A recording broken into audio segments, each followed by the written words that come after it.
Hello tout le monde, j'espère que vous allez bien, que vous avez passé de belles fêtes de fin d'année. Je m'excuse d'avance, je parle un peu du nez, j'ai été malade littéralement toutes les vacances. J'avais prévu de prendre de l'avance un petit peu avec les vidéos YouTube, mais je vous avoue que j'ai tellement été dans le mal que j'ai préféré m'écouter, rien faire, me reposer. Je me suis dit, c'est pas grave, ça attendra un peu. Mais en tout cas, quoi qu'il en soit, j'espère que vous, de votre côté, vous avez passé de belles fêtes, que vous n'avez pas été malade non plus. On se retrouve dans cette nouvelle vidéo qui va parler de la règle des 40%. Donc pour celles et ceux qui connaissent, moi je suis assez fan de notre cher David Goggins. D'ailleurs j'ai reçu son livre pour Noël, je suis trop contente, j'ai hâte de le lire, je vous en dirai des nouvelles. Plus rien ne pourra me blesser, donc je me réjouis de le lire. Ce qu'il faut savoir, c'est que si je vous parle de David Goggins, c'est pas pour rien, c'est parce que c'est la personne qui a notamment inspiré mon défi des 59 km. Lui a préparé une course de 169 km sans se préparer pour rejoindre les Navy Seals. Et c'est vrai que moi je me suis dit mais pourquoi pas me lancer aussi un challenge entre guillemets similaire. C'est clair que j'ai pas couru la même distance et c'est vrai qu'à ce moment-là j'avais besoin de me lancer un challenge et j'étais tombée sur une de ses interviews par hasard où il parlait de ça et j'ai eu justement envie de me lancer ce défi. Et aujourd'hui cette vidéo elle est inspirée par lui parce que justement il parle souvent de la règle des 40%. En fait, lui, il estime que quand on fait un effort physique, le moment où on a envie de s'arrêter, où on a envie de jeter l'éponge, en réalité, on serait qu'à 40% de notre potentiel. Et cette vision est très intéressante car moi, personnellement, quand je coach quelqu'un au niveau sportif, donc je vais lui demander de se mettre en position planche. Et pendant qu'il sera en position planche, je vais lui dire bah, écoute, tu vas tenir et tu vas me dire le moment où si moi j'avais pas été là, tu aurais lâché. Et bien souvent, on va donner un exemple, la personne va tenir 1 minute et moi je suis capable de la faire tenir 1 minute supplémentaire. Donc ça veut dire que cette personne-là n'était qu'à 50% de son potentiel. Et ce qui est intéressant, c'est de mettre cette règle des 40% dans notre quotidien et de se rendre compte qu'en fait, il y a bien des fois où en fait, on n'est jamais au 100% de notre potentiel.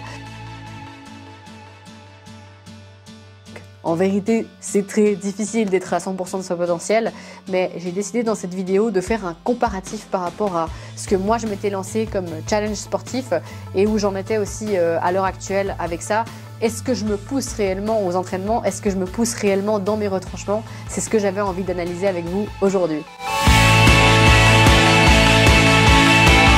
Pour cette vidéo, j'ai voulu faire un test en 2 parties. Ça veut dire que j'ai fait le test avec le trail running, donc avec de la dénivelée, et le test sans la dénivelée, donc avec du running, entre guillemets, traditionnel. Je sais pas si on dit ça comme ça.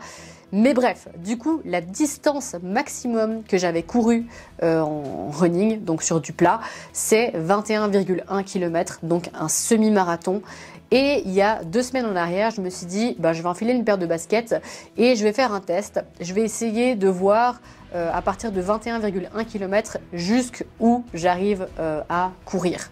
Donc on va estimer que 21,1 km, c'était du coup mon 40%. Et pour arriver à mon plein potentiel, entre guillemets, à mon 100%, il aurait fallu que je cours 52,75 km.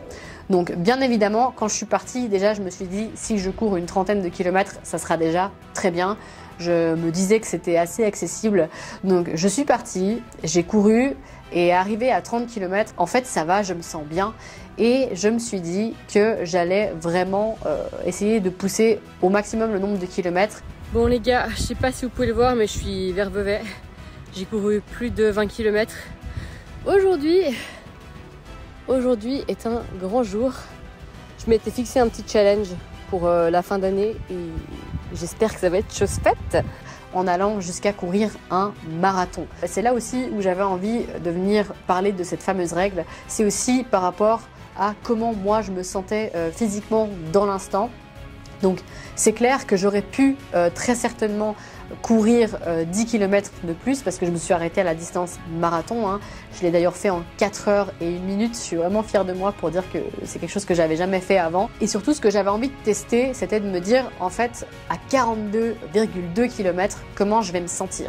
Donc pour être honnête avec vous, quand j'ai terminé mon marathon, je m'étais tellement conditionnée à ce que j'allais faire cette distance-là. D'ailleurs, j'avais assez mal à l'ischio à droite.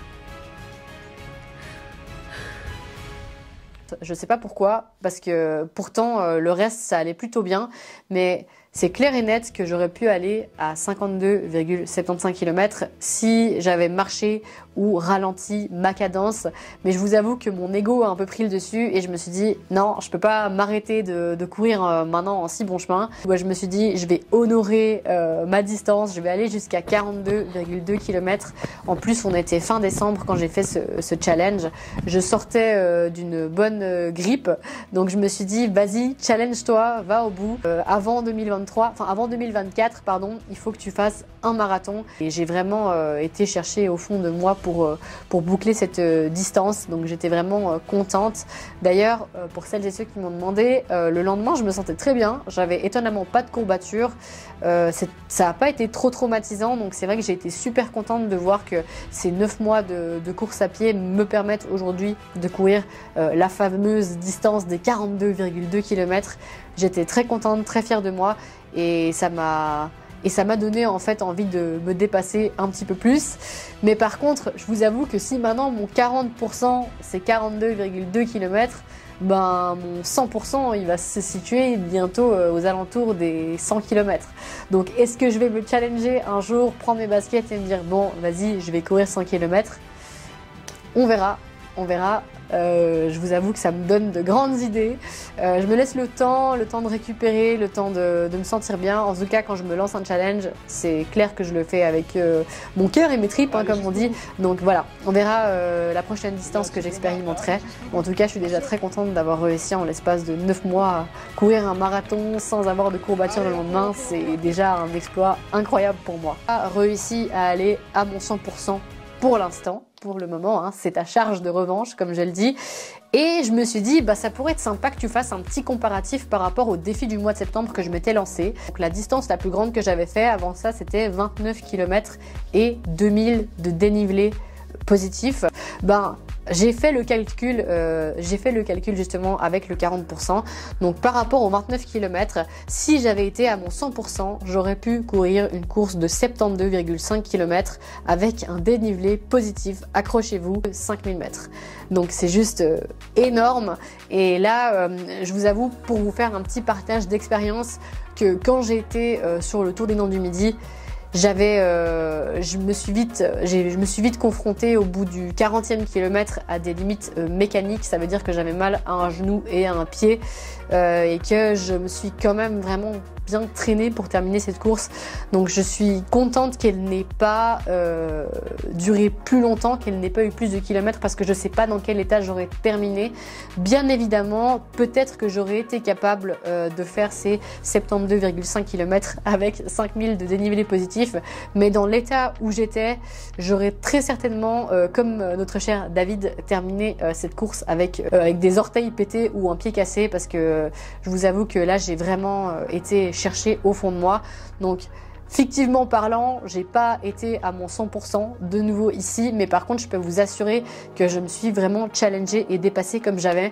Faut savoir que ça fait 9 mois que je cours et au moment où j'ai fait ces 59 km, j'avais que 6 mois d'expérience et la plus grande course que j'avais, c'était ce fameux 29 km avec 2000 de dénivelé positif. Donc je suis vraiment contente d'être sortie de ma zone de confort. Ça m'a vraiment appris à me connaître sur pas mal de points et c'est ça que je trouve incroyable dans le fait de se dépasser. Et cette règle là, elle est très amusante parce que je pense qu'on a tous notre propre échelle de douleur, notre propre échelle de réussite. Je pense et je suis persuadée que c'est en se poussant dans la vie qu'on arrive à atteindre ses objectifs et qu'on arrive à aller un petit peu plus loin à chaque fois et que c'est pas justement en restant dans cette zone de confort qu'on arrive à évoluer justement et puis à progresser.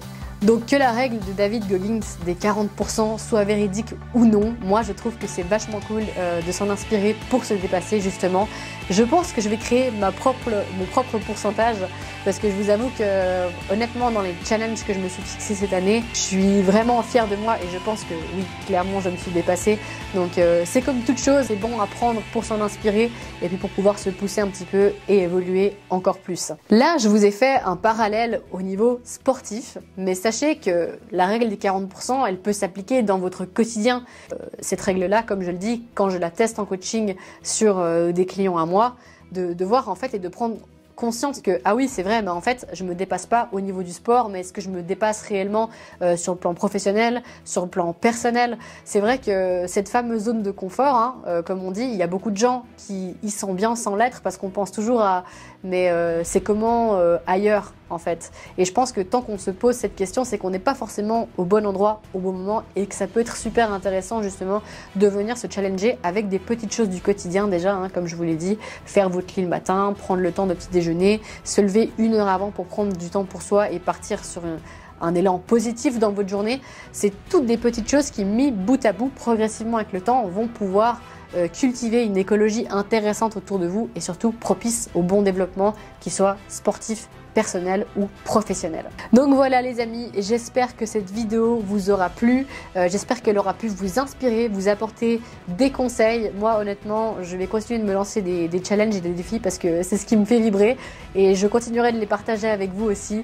D'ailleurs, n'hésitez pas à me proposer en commentaire des idées de défis que vous avez envie de me voir réaliser. Je pense qu'une des prochaines vidéos que je filmerai, ce sera une journée avec moi, surtout au niveau sportif pour vous montrer un petit peu ma routine, comment je fonctionne, qu'est-ce que je fais, comment je m'alimente, toutes ces choses-là. C'est vrai que ce sont des questions qui me sont pas mal posées, donc je pense que je vous filmerai tout ça dans une vidéo.